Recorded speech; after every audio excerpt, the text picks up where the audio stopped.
नागपूरमध्ये एक हृदयद्रावक घटना घडल्याचे समोर आले आहे.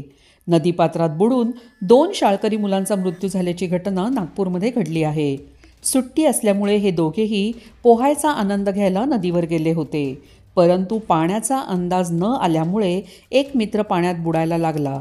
त्यामुळे दुसरा मित्र त्याला वाचवायला पुढे गेला असता दुसरा मित्रसुद्धा पाण्यात बुडला. ही घटना नागपूर जिल्ह्यातील रामटेक पोलीस स्टेशन हद्दीत घडली आहे. महादुला येथे पोहण्याच्या मोहात 2 शाळकरी मुलांनी जीव गमावला आहे. वृषभ राजेंद्र गाडगे आणि रोहन सुभाष साऊसाखडे अशी मृत मुलांची नावे आहेत. हे दोघेही इयत्ता 8व्या वर्गात शिकत असल्याची माहिती मिळत आहे. काल सकाळी 11 वाजता ही घटना घडलेली आहे.